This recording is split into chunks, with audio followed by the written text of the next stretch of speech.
Petrol পাম্পের লম্বা line সে যুদ্ধের প্রভাব। জারিখানের ভেতরে, গ্যারেজের ভেতরে যে পেট্রোলটা জমে রেখেছেন, এটা হচ্ছে একটা প্রকারান্তরে যে একটা পেট্রোল বোমা। পেট্রোল পাম্পের লম্বা লাইন সে যুদ্ধের প্রভাব।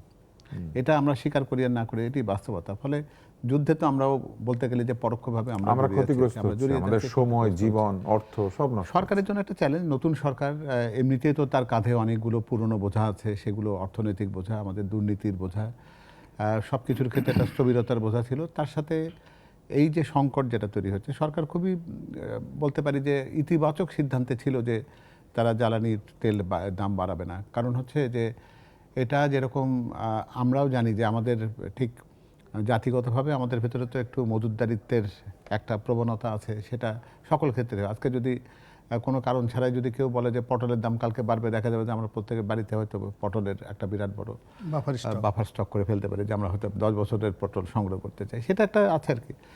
এখানে ছোট ছোট কতগুলো দেখেছি ইতিবাচক, কতগুলো আমি উদাহরণের কথা বলতে পারি। যেমন গতকালকে আমি দেখলাম যে দেশের উত্তরাঞ্চলের একটি উপজেলার একটা পেট্রোল পাম্পের সামনে, সেখানকার ইউনো সাহেব যারা লাইনে দাঁড়িয়ে ছিল, যারা মোটর বাইক নেই, তাদেরকে বলেছেন যে দুটো গ্রুপ আপনারা হন। একটা গ্রুপ যাদের বৈধ কাগজপত্র আছে এবং তেল যাদের ট্যাঙ্কে 3 লিটার নাই, তারা একখানে হন। আর যারা বৈধ কাগজপত্র নেই বা ট্যাঙ্কে 3 লিটারের বেশি তেল আছে, তারা দয়া করে এখন আর লাইনে দাঁড়াবেন না।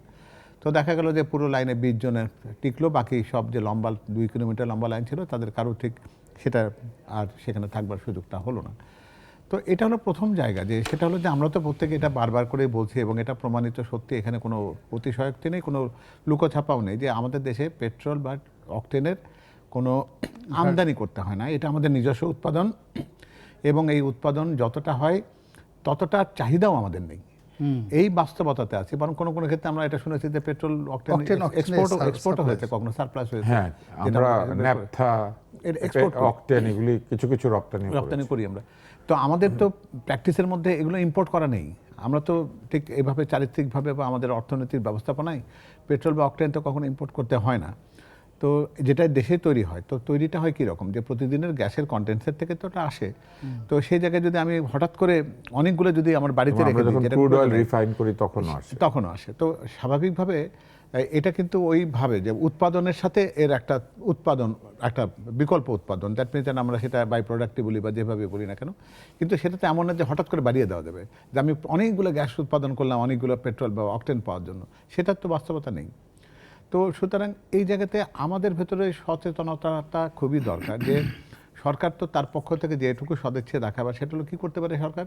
এই পরিস্থিতিতে তার দাম বাড়ায়নি, মূল্য বৃদ্ধি করলে এই মজুতদারির প্রবণতা আরও বেড়ে যেত। অথবা যারা বাসায় রেখে দিয়েছে তাদের ক্ষেত্রে প্রত্যেকে যে অতিরিক্ত সঞ্চয় যেটা করেছেন, জারিখানের ভেতরে, গ্যারেজের ভেতরে যে পেট্রোলটা জমে রেখেছেন, এটা হচ্ছে একটা প্রকারান্তরে যে একটা পেট্রোল বোমা। এইটা বোধহয় যদি মানুষ একটু বোঝে। আর দ্বিতীয় কথা হচ্ছে যে এগুলো তো উদ্বায়ী একটা তরল পদার্থ, এটা রেখে দিলে তো থাকবে না। এটা 10 লিটার রাখলে 1 সপ্তাহ পরে এটা 8 লিটার হয়ে যাবে। তো তখন তার ওই লাভ লোকসানের হিসাব করে তো কিছু লাভ তো করতে পারবেন না।